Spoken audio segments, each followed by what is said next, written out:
Facebook Live event from PHLV Radio.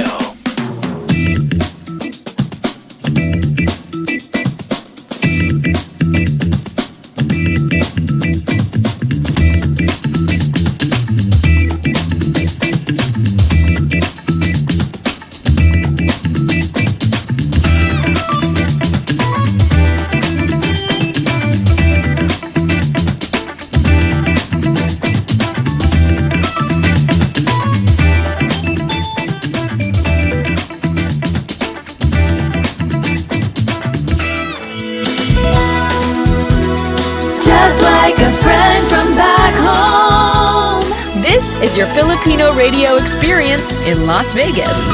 PHLV Radio. PHLV Radio. Hey, good evening, everybody. It is Saturday night here in the Pacific. So if you are watching, magandang gabi sa inyong lahat. Good evening. It is 10:05 p.m. on a beautiful, kind of cold, chilly night here in Los Angeles, where I'm based. And if you're watching us from the Philippines, magandang tanghali. It's 2 p.m. there, so magandang tanghali po on a Sunday afternoon. Maraming salamat for tuning in. I know a lot of you are still wondering why we're airing or broadcasting at 2 p.m. Nag-change po kasi yung time. Pacific Daylight po kami dito sa States. So nag-change. So I know a lot of you were texting me yesterday and the other day na you guys were tuned in at 1 p.m. and you didn't see us.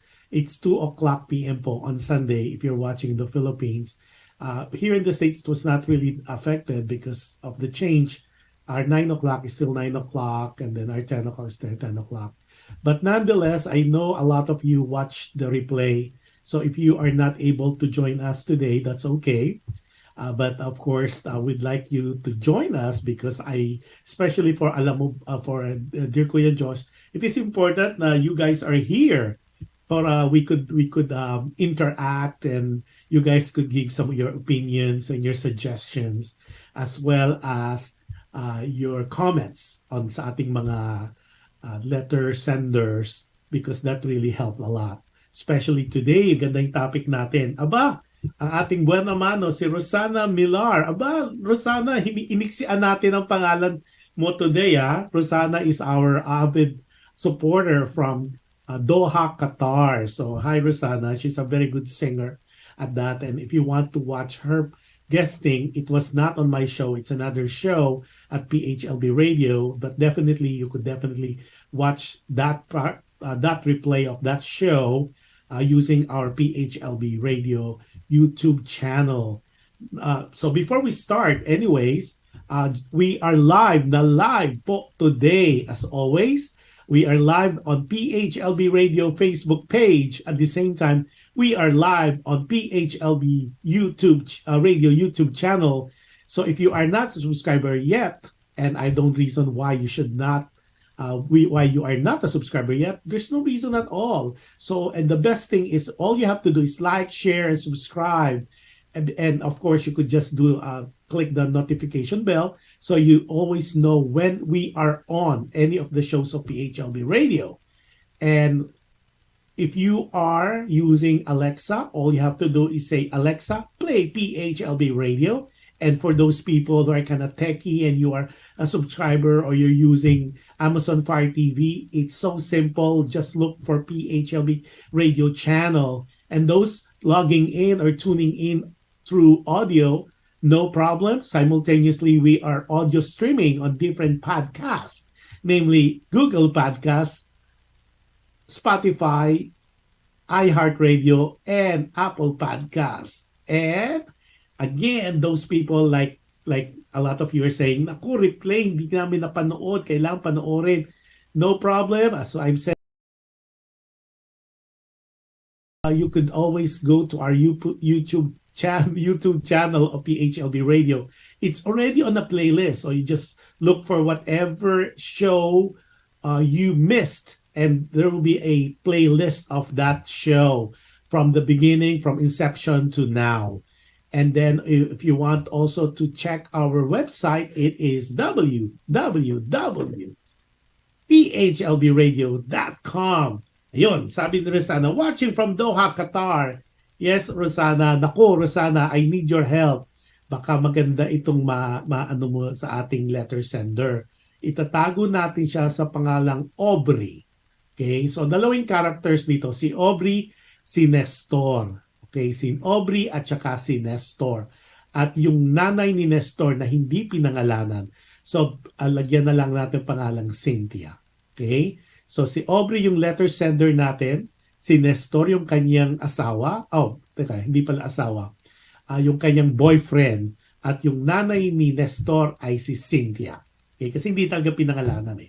But we'll do that anyways. Okay, we're about to start. Oh, but before anything else, again, happy viewing to everybody, especially our team replay, because we have a team live who's watching us right now. And of course, there's a team replay who would be watching us either today, tomorrow, or within whenever they're possible. Oh, and I found out too, a lot of our listeners, what they do is kami po ang kanilang listening pleasure when when they're driving or being driven to work, whether if they're in the different parts of the world.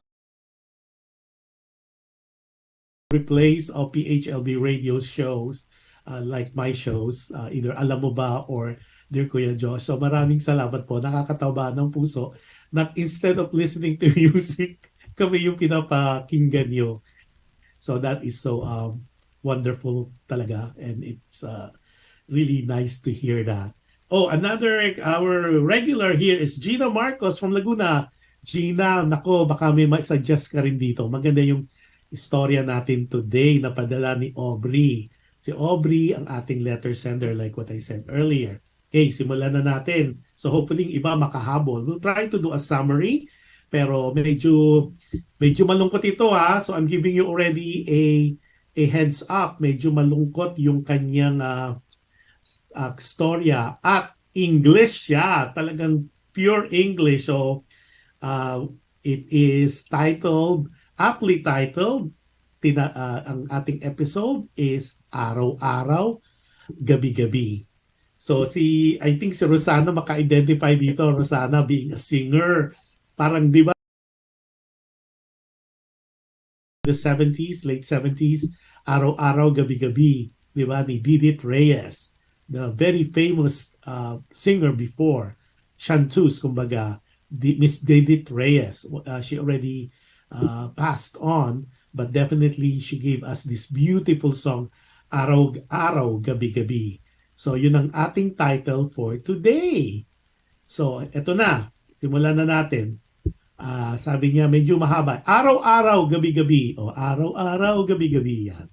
Dear Kuya Josh, I want to take this opportunity to thank the radio station for having a show like yours. It is quite a delight for me to listen to the stories and experiences of other people where I can find some solace and lessons that I can apply to my life. Aubrey, nakakatuwa naman na sinasabi mo yon.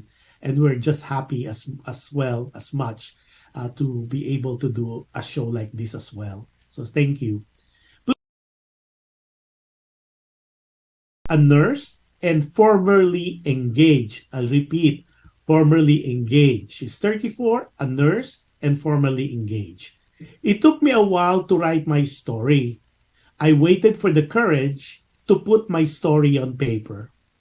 To begin with, Nestor, my fiancé, and I had been together since college. Nestor was my first boyfriend. We loved each other and promised not to be separated. After 3 years of being together, Nestor proposed to me over dinner. Kuya Josh, that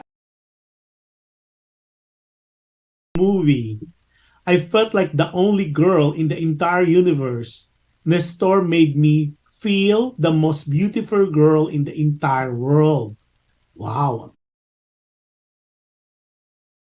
Siguro nitong si Nestor. Kuya Josh, Nestor never told me that he is a dual citizen, meaning he is a citizen of the US and Philippines. Yung mga dual citizens sa atin, no? He was born in the USA but moved in the Philippines or moved to the Philippines when he was young. That is why he knows how to speak Tagalog fluently. Nestor never told me about his US citizenship.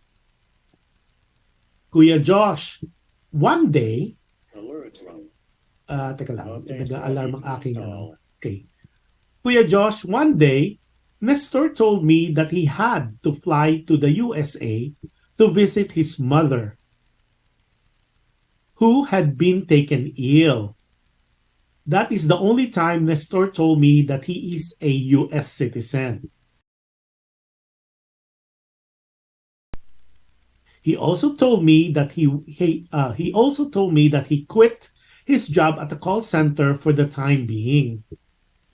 Even with a heavy heart, I allowed him to fly to the USA to be with his mother. Kuya Josh, I've been hurting emotionally since he left. Thank God for technology. We can do FaceTime every day. Nestor is the man of my dreams. He was the gentlest man I ever met. He reminded me more of my father. He might not be considered handsome by Philippine standard, but for me, what is important is the heart more than the physical appearance. I love Nestor more than life itself. Thus, not being with him and seeing him every day made living life difficult. Before he left for the USA, I gave Nestor my shame.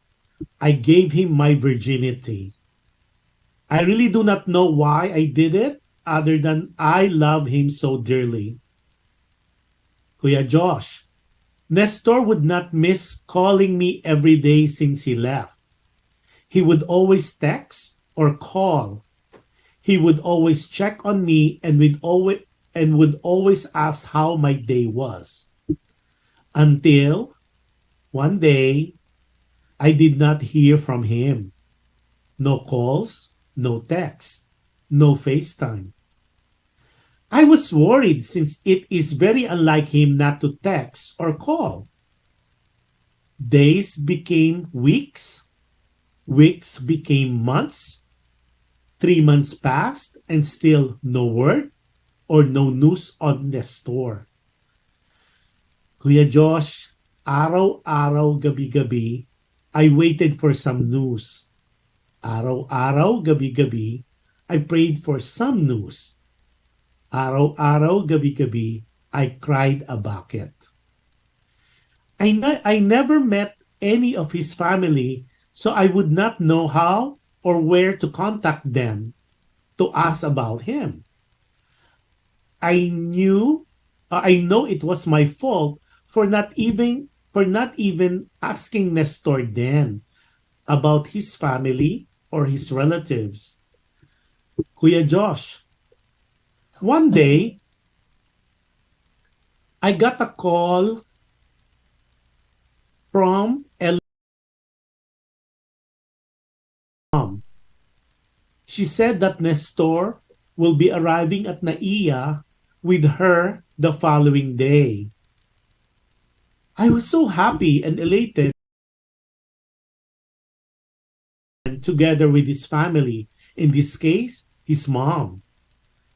Kuya Josh, I cannot wait for the next day so Nestor and I can be together again. When I arrived at Naiya, Nestor's mom met me. I asked where Nestor was, and she did not answer. She led me to a special hallway through the tarmac. For some odd reasons, I felt a pit in my stomach, some feelings I cannot explain. A very heavy feeling I cannot breathe. My heart was pounding heavily. Nestor's mother turned to me and said, Iha, I want you to be strong. I want you to know that my son love you more than life. This is what he made me promise. Nestor made me promise not to contact you until we are on our way to Manila. Kuya Josh, I heard her but I cannot understand what was she telling me. All I can remember, tears flowed profusely. I do not really know why, but I felt a sadness. As we passed a double door, I saw a white coffin. I heard Nestor's mom sobbing. She turned to me and said, Nestor had passed away. He was in a car accident he was in a accident and was in a hospital for some time. It was a hit and run accident. She told me that Nestor was unconscious for a while. She told me that when he woke up, his first word was Aubrey. As I am hearing all of this, I was sobbing, Kuya Josh. All I know, Nestor is my life, the man I love, the man I want to spend my life with, and now he is gone forever. Now I realize why Nestor was not calling or texting me for some time. He made his promise. He made his mom promise to only contact me when they are already on the way to the Philippines. I fainted and woke up in the hospital. As I opened my eyes, I saw Nestor beside my bed looking at me with a huge smile. He did not say anything but held my hands. I felt his tender kiss on my lips. Then he disappeared. Right after that, the door opened. Nestor's mom came in with my parents. Nestor's mom was smiling at me. My mom gave me a tight hug. She said that everything will be okay. My dad held my shoulder and said, not to worry, we will all get through this and that I will be okay. Kuya Josh, I found out that I was pregnant with Nestor's child. Araw-araw, gabi-gabi, I have been praying for Nestor. I still wish he is still here with us. I still pray that things would have been different. I still want him here with me, with us. I still do not know why this happened to us. I still do not know the plans God has planned for us. I only know I should not doubt his wisdom. Nestor might be gone, but he gave me a child, our child, to take care of. In my heart, there would not be another Nestor. It will be difficult to live life without Nestor, but I know I will be okay. We will be okay. I'm glad that you are able to read my letter, and I hope and I pray that your show will continue on to help others so others would learn, would know of the letter senders like me. Your fan. Your fan, Aubrey. Grabe. Oh, Rosana, you're back. Oh my God. Firstly, Aubrey, thank you for that is very a touching letter. As a matter of fact, I was really very sad upon reading your letter.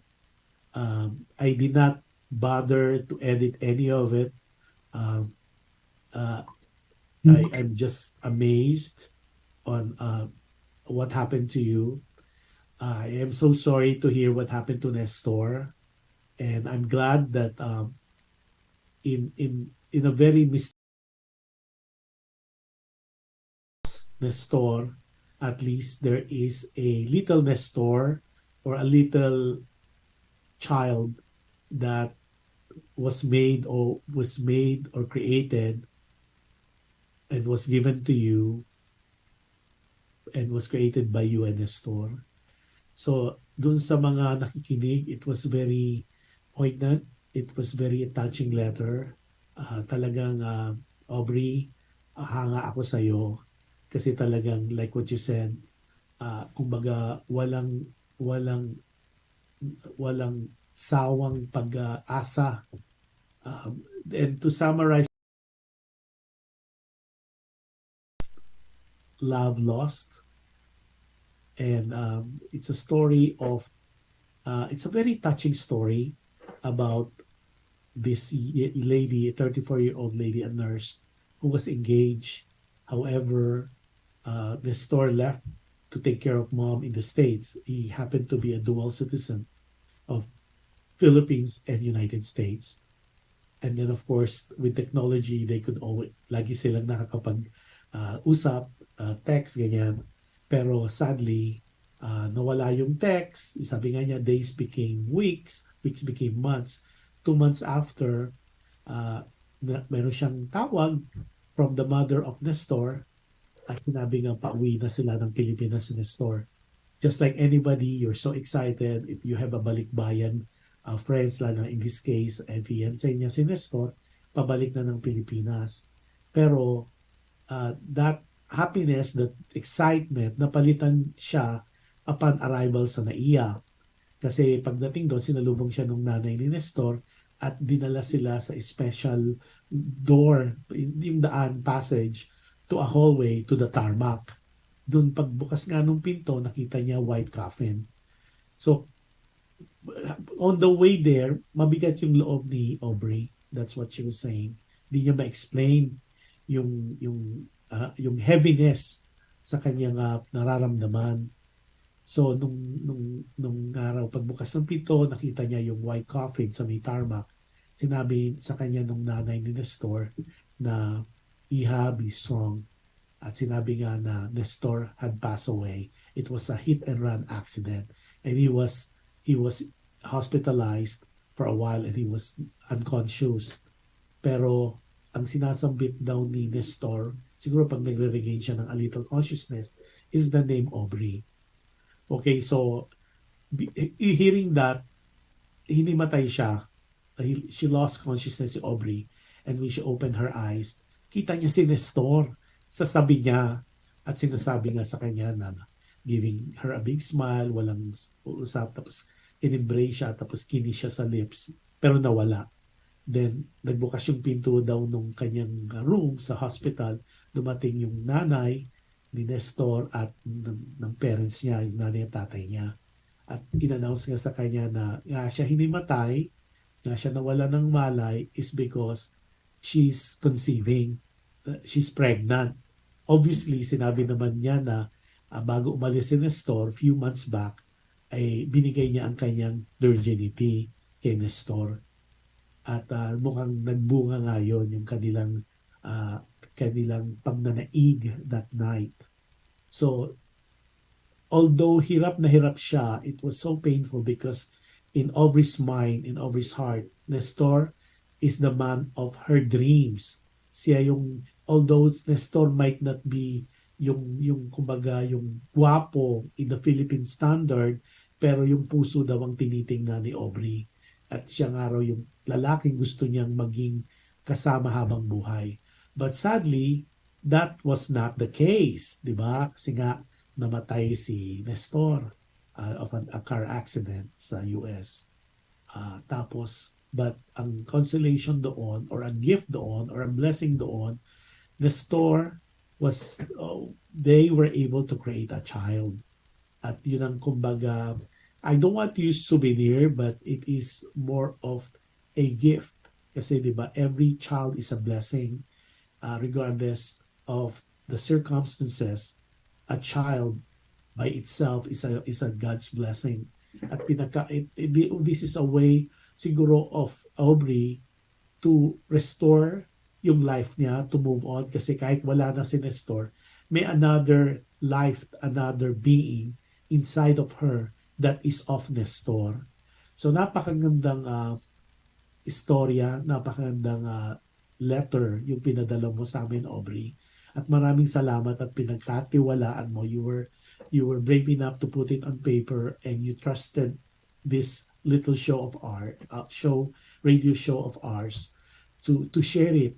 Kasi napaka it's ang ganda ng storya, talagang nakakasad pero sinabi mo nga yung faith mo ang alam mong may plano ang Panginoon sa iyo na naniniwala ka na all this happened for a reason.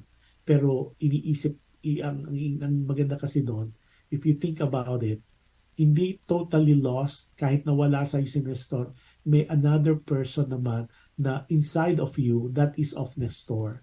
Imagine mo, hindi ka pa rin iniwan sa ere ni Nestor kasi meron siyang binigay through God's grace na tao na maaalagaan mo at mabubuhay mo na isang magandang alaala. It's a good memory. It's a lasting memory of your everlasting love, your forever love of Nestor. So that's the beauty of it. That's the beauty of yung nangyari. Although ang pangit kasi syempre, 'di ba, we all wanted na Nestor would be around, would be able to come back to the Philippines na buhay. Pero ang sad talaga, just I cannot imagine, I cannot fathom, hindi ko masimulan imagine yung eksena sa tarmac na you were so excited to meet your fiancé after few months and only to see a white coffin. That is in my mind, nagpe-play nga sa difficult it must have been, napakasakit na makita ang mahal mo sa buhay, whoever it might be, to be inside a coffin. Kasi yun na yung parang, kumbaga, yun na ba, ang kumbaga finality ng kahit anong buhay. But I always believe, Aubrey, it's a circle of life. Sabi nga, I always, in one of my readings, sabi nga, pag meron daw namamatay, may nabubuhay. Parang may namamatay to give way for the new life. So if you think about it, kahit nawala si Nestor sa'yo, meron namang buhay na ipinalit. Ito nga yung child that is inside of you. Sabi nga, di ba, it's a circle of life. When you are born, we already know that eventually may mamamatay. Ang hindi lang talaga medyo sa akin it would be kind of hurtful kasi normally you want life to move on, to go on to a certain age and then you perished or you moved on. Kasi ang hirap talaga when pag yung nawala yung tao, pag nawala yung tao sa iyo because of an accident, kasi it's so I don't want to use the word unfair, pero di ba parang it's so difficult kasi kung old na yan kung nasa 90s na, they had a full life, kahit na mawawala yung presence nila, yung presensya nila sa buhay mo, sa buhay natin, kahit sino pa siya, na kaya nating tanggapin. It's not as hurtful. It's not as parang extreme sadness. Kasi yung nanay mo, tatay mo, asawa mo, or whoever in your life, na they run their full life na nasa 80, 90 at gift na nga pag nag-100 Pero yung to be taken in such a unfortunate way, lalo na hit and run accident, napakasakit. For me, I understand yung hirap ng kalooban mo, yung sakit na nararamdaman mo. I'm trying to understand how it would have felt kasi sanay tayo na may nakikita o kahit paano may mga kamag-anak, kakilala, kaibigan, kamag-anak tayong who had passed on. Pero ang hirap isipin o to begin to imagine kapag namatay sila o kinuha because of accident. So that's so difficult. Okay? Sabi ni Rosana Milar Barrera, yun, bumalik na uli. Si Rosana, sabi niya, so sad, ganda ng story. True, ang sad talaga. It's a very touching, moving story. At pero maganda talaga yung niya, yung story kasi hindi siya nagalit, hindi siya nagdamdam sa supreme being for that matter o kung sino man yung kanyang ina-adore. In this case, it's the creator. hindi siya nanising. And what a way to to make her at least feel better is to bore that child, to have that child of Nestor. Diba? Sabi pa ni Dr. Panerosana, what matters most is that we love at all. Yung song na bagay sa love story ninyo. Ay, oo, totoo yan. Ako, maganda yan. What matters is that we love at all. Totoo yan, Rosana. Tapos ay, it's not how far we traveled on. Yung song, oo, ito, teka, basahin ko ha. Yun yan. Ito, basahin ko yung chinier ni Rosana sa atin. What matters most is that we love at all. Yan yung song na bagay sa love story ninyo, Aubrey. Tapos, binigay ni Rosana yung kanyang lyrics. It's not how far we traveled on our way or what we found to say. It's not the spring you see, but all the shades of green. It's not how long I held you in my arms. What matters is how sweet the years together. It's not how many summer times we had to give to fall, the early morning smiles we tearfully recall. What matters most is that we love at all. It's not how many summer times we had to give to fall, the early morning smiles we tearfully recall. What matters most is we have love at all. Napakagandang lyrics at napakagandang song. At alam mo, one of these days, ibitahin natin si Rosana in things like this para makanta niya yung itong song na to. This is one of my favorite songs of all time. What matters most. Sabi naman ni Gina Marcos, Rosana, thank you for bringing, for typing all these lyrics. At thank you for reminding us, including Aubrey, especially sa Aubrey, of this beautiful, beautiful song, that what matters most. Si Gina Marcos ay nakakaiyak at nakakalungkot naman. Parang pelikulang nangyari, di pala totoong buhay. Ha? Naku, Gina, totoong buhay. Namatay na nga si namatay na nga si Nestor. Yung nakita niya yung namulat siya sa hospital, parang nagpakita lang si Nestor sa kanya. Parang nawala, kaya nga diba, nag-disappear. Kinis siya sa lips, binigyan siya ng big smile, kinis siya sa lips, then nag-disappear. Tapos pumasok na nga yung So, parang siguro medyo hindi maganda yung pagkabasa ko at medyo hindi mo siguro napakinggan. Nawala na nga si Nestor. Hindi, sabi niya, parang pelikula lang nangyari, din pala totoong buhay. Totoong buhay nga. It's true. So medyo medyo lang tayo siguro, nalito ng konti.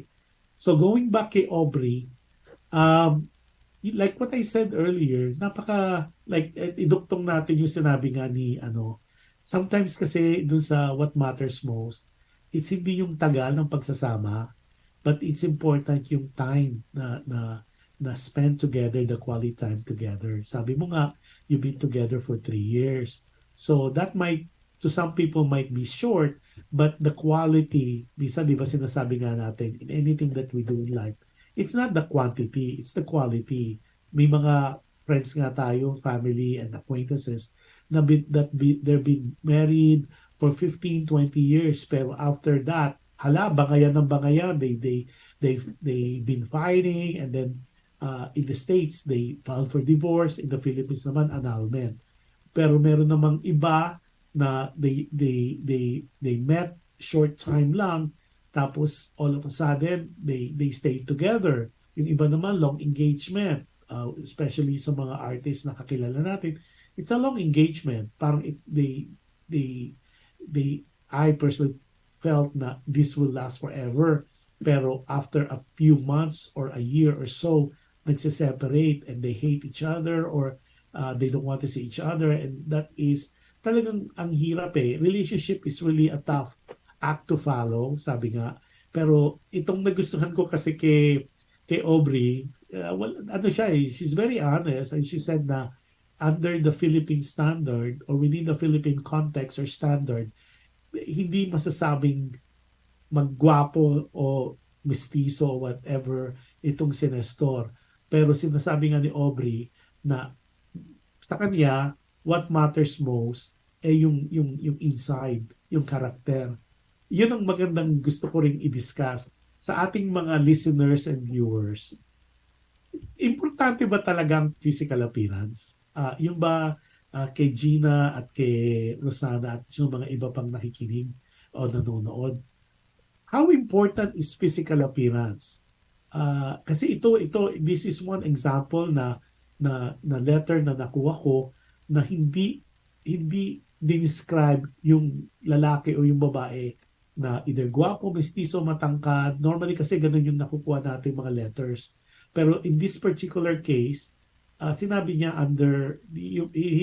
Nestor might not even be considered good looking in using the Philippine context, pero mahal niya because yung kabaitan, yung heart, yung purest heart ni Nestor ang kanyang minahal, because sabi nga he's the most gentle man na nakita niya o nakilala niya, at reminded siya ng tatay niya, meaning tatay ni Aubrey. So sa inyong mga kababaihan dyan, how important is physical appearance? At doon sa mga kalalakihan naman ding nakikinig o nanonood, how important is physical appearance? Sa male point of view, sa akin, kasi yung parang, for me while you guys are composing your comments, for me kasi, yung physical appearance, yun ang initial attraction eh. Maganda yung mukha, angelic yung mukha, magandang smile, magandang ngipin. Yun ang initial attraction talaga. I mean, for a male point of view, yun lagi napapansin mo, maganda yung buhok, sexy, maganda ang dating, ganyan. Pero, yun ang initial. Pero as you get into a relationship, as you get into, say, you get to know each other, nakikilala mo yung other person, nakikita mo yung ugali, nakikita mo yung karakter, nakikita mo the way she or he would treat other people, yung kamagulang, magalang ba, doon nag-iiba eh. Kasi like what I said earlier, physical attraction is initial. Doon muna a-attract yung tao. Pero naniniwala ako na eventually, yung physical kasi, superficial eh. It's just, panglabas lang ba? Hindi yan talaga nanunuot o hindi siya pumapasok sa kaloob-looban talaga ng what you want to have a person to go into a relationship. Kasi normally, yung either yung relasyon na yan, makikita mo talaga you build from the character. Likewise, yung opposite person mo o yung partner mo, ganun din ang tinitingnan sa'yo. Medyo na-attract siguro sa'yo physically, yun ang first attraction. Pero for me, the first attraction is really initial. What would eventually show and what I normally would go for is the character, yung behavior niya, yung the way she would conduct herself, even sa mga kaibigan. Kasi sa kaibigan, di ba, meron ka ring tinitingnan. And normally, when you go into as you progress, as time goes by, it's the character that you are really, the behavior that you are attracted or magnetized to. Hindi yung physical kasi, di ba, a lot of times kasi kahit na we have friends and family na when you see people na parang hindi naman kagandahan, hindi naman kagwapuan, you always question, bakit yan ang napili mo? And of course, we need to remind ourselves, siya yung napili not because of the outer appearance, but because of the innermost character of that person. It's the innermost behavior or character or well, not really attitude, but it's the innermost attributes of that person. Yung character niya, yung the way this particular person relates to other people, yung relasyon, yung pakikitungo, pakikisama, and those are the things that in my mind that are most important in any relationships. Like what I said, and I repeat it again, time and time again, may mga tao rin naman na superficial. We go for the looks, it's the Miss World, Miss Universe look. But after that, maganda nga, pero ano naman, bitsera naman, maganda nga, pero ang sama ng ugali, o antipatika, o di ba, parang nakaka-turn off.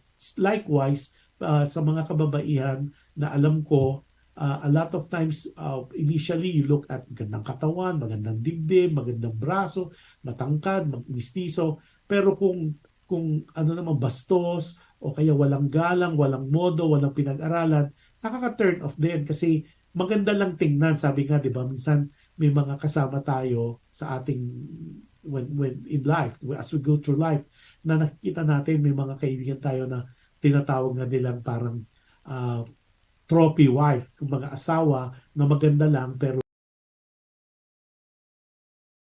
on lang. Pero a lot of times,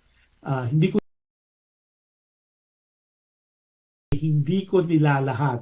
Pero I've seen the worst and the best of people, and it's really not the looks. It's really the inside. What is more important? It's their heart, their the caring heart. Sabi nga, at yung kanilang ability to help. Maganda yung isang pinapanood kong serye ngayon sa isang station o pangalanan natin sa ABS-CBN. Sinasabi nga na uh, kasalanan kapag may paraan kang tumulong at hindi ka tumulong at wala kang ginawa.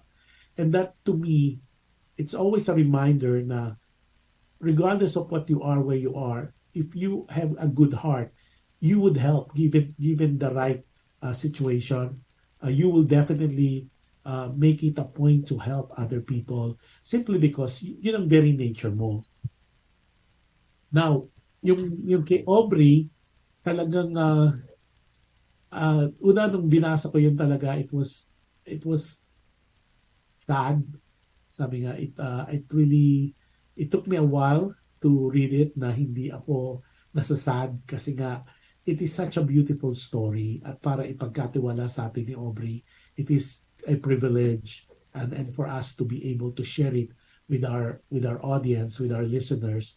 I think it is such a blessing kasi nga nakikita yung pagmamahal talaga na yun nga yung masyado niyang minahal kaya nga sabi niya araw-araw, gabi-gabi nag-iintay siya waiting for the return of the one she loved only to find out. Diba parang sakit, diba? Sakit isipin and sakit even to put into anyone's mind na ito ay nangyayari at alam ko nangyayari in different times, in different occasions. Dagdag ni Rosana Millar Barrera, simply looking at physical attribute is a shallow mindset. Mas importante pa din ang inner beauty. I agree. Rosana, you hit it right on the head. Ang ganda lang kasi yung physical attributes, di ba? Sabi ko nga, initial. Ganda, ganyan.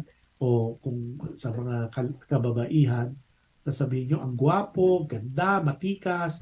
Pero shallow mindset talaga. And hopefully all of us will be in that position where we could go beyond the physical. We could go beyond the surface, beyond the ganda ng labas, pero bulok yung loob.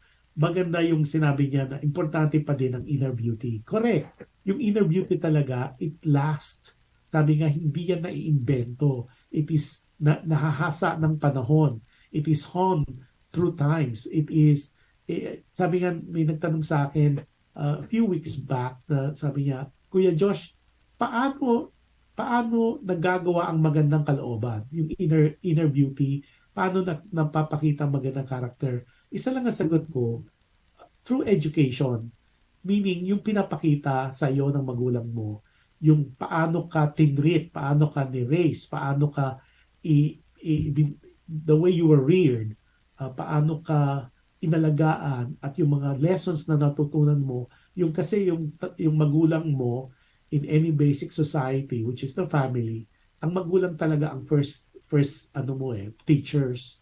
Tapos, after that, yung school, yung mga teachers natin. Kaya nga, that's why I'm a proponent na talagang dapat talaga iangat ang sweldo ng mga teachers. Kasi di ba yung nanay at tatay natin, they're always there. Pero when you go to school na, the teachers are your second parent. Kaya sila na yung tumatayong gabay natin. Nga yung right conduct at saka good character, natututunan mo yan sa bahay, pero na-enforce yan ng eskwela. At yun ang sabi nga importante yung nakikita sa mga mature, sa mga matatanda. A lot of times ginagaya yan ng mga bata. That's why yung sagot ko doon, it's the way you were reared, the way you were taught, the way a lot of us kasi nakikita natin through example di ba? It is crucial talaga na maganda yung ating mga tinitingala yung ating mga role models. Kaya nga very very very important talaga yung mga katulad yung napapanood natin sa mga CD, napapanood natin sa mga pelikula, napapanood natin sa mga teleseries, soap, or any, whether it's in the Philippines or any parts of the world, America or Europe or Middle East, it is important na na-realize natin. Kaya nga, yung sa mga tao sa Philippines nga di ba may MTRCB, sila yung gabay na nagpapakita. Kaya nga meron silang disclaimer, di ba, yung SPG, yung gabay para sa pamilya, yung kapag yung show ay kahit yung mga pelikula, may mga rating. Similar also to different countries, especially in Hollywood, may mga R rating, X rating, may mga pang mature people, or in the Philippines, of course, iba-iba yung rating. And those are very going back yung i-echo ko yung Kerosana, I agree with you 100%. The physical attribute is just a shallow mindset. And it is maganda sana na we could go beyond the physical para talaga ang character. Then a lot of people would say naman also or argue, at may mga friends ako na iba pa rin kung maganda o iba pa rin kung gwapo yung kasama mo. Initially, yes. Initially. Pero kasi, like what I said earlier sa discussion natin, maganda nga pero sama naman ang ugali. Gwapo nga pero barumbado naman, bastos naman. Is that the people you want to hang out with? It's that the people you want to be associated with? Is that the kind of people you want to be identified with? Kasi yung cliche, di ba? May sinasabi, tell me who your friends are and I'll tell you who you are. Whether you want to believe it or not, kalimitan nag-judge ka based sa mga kasama mo. Of course, like what Itbulaga, wag kang judgmental, pero yun ang nangyayari talaga sa lipunan. We are being judged because of the people we keep in our company, the people that you hang out with, your friends. Pero as much na hindi dapat, yun ang norm, yun ang nangyayari. Kasi I always believe na may ma-exception naman sa rules Pero a lot of times talagang yung judgment based on the people. Kaya nga, if you listen or if you read a lot of stories, a lot of yung mga napapariwara, the people who got into trouble growing up or even now,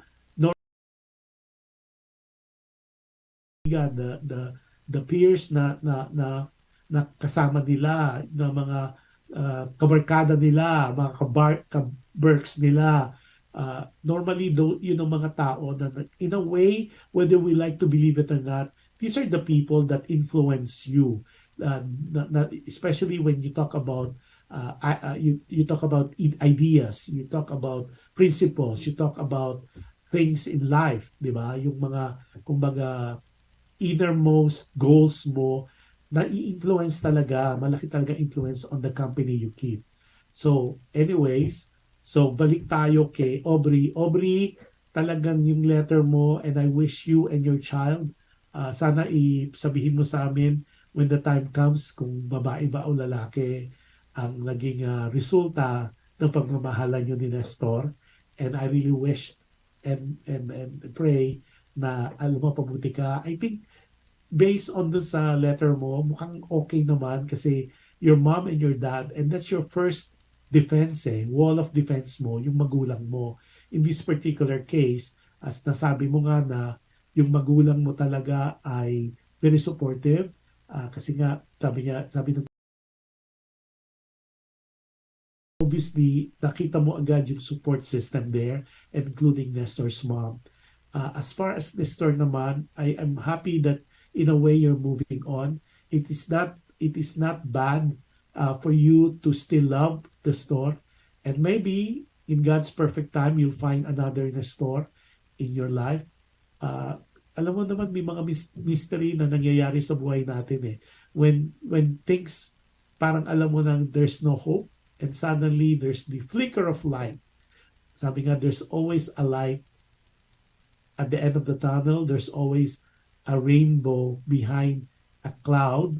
So you never know, di ba? And always hang on to that faith. Sabi nga, huwag kang matakot sa kinabukasan. Don't fear the future. Make your faith bigger than your fear. Sabi nga, kung instead of worrying, worry less, pray more. Okay, ulitin ko make your faith bigger than your fear. Tapos, worry less, pray more. Ako kasi, okay, ito yung last sharing ko. I'm a devotee of Padre Pio. And one of the things that I learned at talaga nag-minister sa akin at nag-manifest every time I encounter problems. And believe me, I am going through so many challenges in life as well. Pero I always believe yung sinabi ni Padre P. I call him Papa P. Not Papa Piolo, but Padre Pio. Sabi niya, hope, umasa, pray, magdasal, and do not worry. Because worrying is just a waste of time. So ulitin ko, sabi niya, pray, hope, and do not worry. Because worry is just a waste of time. Because when it's your chat, it's your talk with the Supreme Being, whoever it might be. In my case, being a Christian at that, it's the Lord Jesus Christ. Sabi ko nga doon sa good friend ko, i-claim mo na lagi. When you request for something, request na i-claim mo na. Be thankful na as if na-receive mo na. And that's very, very effective when you pray. So yun ang ating little tidbits for tonight's episode sa araw-araw, gabi-gabi. So in my case, araw-araw, gabi-gabi, you pray. It can be any form of prayer. Hindi kailangan yung dasal. For me, hindi kailangan yung sinasambit ng bibig kasi I always believe yung nasa puso mo, alam na ni God yun eh. Pero I always believe also to claim mo. It would be specific kasi pag kailangan specific yung dasal para na itatapon mo yon, you are throwing it to the universe and na-manifest mo yon to the universe at bumabalik yun sa'yo. Okay? A little disclaimer anything that I shared, anything that any of your comments, anything that your opinion for this particular show or any shows of the Dear Kuya Josh, it's of us. It is not a reflection of the owners and the management of PHLV Radio. Okay, para klaro yon. Para hindi, kailangan talaga may disclaimer because yung pinag-share natin would be opinion, at saka yung comments, at saka yung advices natin. So it's not a reflection in any way, shape, or form sa owners at sa management. Okay, so Aubrey, maraming salamat talaga sa yung pagsulat sa amin at pag-trust ng story mo. At nagpapasalamat din ako dun sa mga team replay natin. At alam ko, sinishare nyo yung ating munting programa on a weekly basis. So maraming salamat po. And we see that. At yung mga nanonood, nakakatuwa at nakakataba ng puso na this is sabi nga ng ibang listeners and viewers, you're making our shows a weekly habit. So napaka-encouraging to hear that and to read that from your text or sometimes from your call. At we're doing the best we could to weekly na mabigay sa inyo na may kapupulutan kayo ng less panapanabik ang ating bawat mga letters na natatanggap. Tapos maraming salamat also for Gina Marcos for your comments today at well si Rosana Millar. Maraming salamat. At to sa mga hindi nakapag-comment kasi nasi-shy pa kayo, don't be shy, paramdam kayo because not only we could do a shout out, but importante rin na si-share nyo yung mga opinion nyo, mga naiisip nyo. Kasi we all learn from this. Even I'm so blessed with the stories at yung mga sinishare sa atin. And I'm learning. If you are learning, if you're getting you're getting lessons and nuggets of wisdom from this show, imagine nila ako, ganun, nagiging instrument lang po ako. Sabi ni Rosana Millar Barrera, yes, this is my favorite show. Ay, nako, Rosana, nakakataba ng puso to hear that from you. Kasi there's so many shows at alam niyo yung show natin, minsan nag-overtime siya eh. At maraming salamat sa PHLV Radio for allowing me to go overtime majority of the time. Lalo for my other show, alam mo ba, with Josh Andowit every Friday and Saturday in different part of the world. So maraming salamat at walang humpay na nagugustuhan niyo yung ating munting show na ginagawa. At Rosana, one of these days, let me know your schedule. Sana mag-co-host ka sa akin, ikaw rin Gina Marcos. At yung gusto mag-co-host, kasi maganda yung nakikita rin sila na ibang muka. Today kasi niloloko nga yung owner and founder of PHLV Radio na parang I'm having a bad hair day kasi nakakaroon yung buhay yung sarili kong buhok. So we were joking about it. sabi ni Rosana Millar, timing talaga off ko, palagi perfect. So okay lang yun. Just let me know kailan ka available. I would love to siguro mukhang kita mukhang not only you be a co-host, pakakantahin pa kita, especially kapag like ito. I would have asked you siguro to sing Araw-Araw Gabi-Gabi ala Didit Reyes, di ba? And you'll sing that for me. So let me know kasi ipinapaskill naman namin or we are promoting the title of the show. So most of the time pag yun ang nakuha nating topic, just text me at kung available ka mag-show with me, mag-co-host ka, then I will definitely get you to sing a theme song na apropos na tamang-tama o bagay sa ating letter sender para magkaroon naman ng a little twist, especially for this time, di ba? Parang lagi nag-innovate ng mga ibang way of delivering entertainment and lessons at mga wisdom sa ating mga listeners at viewers. So with that said, yan na, nag-heart ka na. Si Gina also, huwag kayong mahiya. Wala naman, sabi nga natin, what is important, what is pleasing is not the outer appearance but the inside. Kayo nagsabi niyan at I agree with that. So yun. So yun ang ating lesson, yun ang ating Aubrey, maraming salamat talaga. Looking forward, hopefully I'll see you in the future. I know you're based in Manila. You never know. I'm keeping a tab on all our letter senders. So eventually mag-eyeball tayo or basta we'll do something para maganda kasi na makita ko rin kayo personal and hopefully you could update us so we could share it din naman sa ating mga viewers and listeners. Yung mga nagtatanong bakit kahapon daw parang under the weather ako at very yung boses ko hindi raw medyo mababa. Sabi ko naman hindi, wala akong sakit. It's just like minomodulate ko yung boses ko kahapon. Ang dating pala sa ibang listeners and viewer, baka parang I'm under the weather. Hindi po ako under the weather. Minsan po yung boses ko talaga nagbo-modulate kusa. Bumababa, minsan naman excited yung dating. Siguro, but as you know, I'm so excited to do these shows. Yung aking Friday show. So yun po. At again, maraming salamat.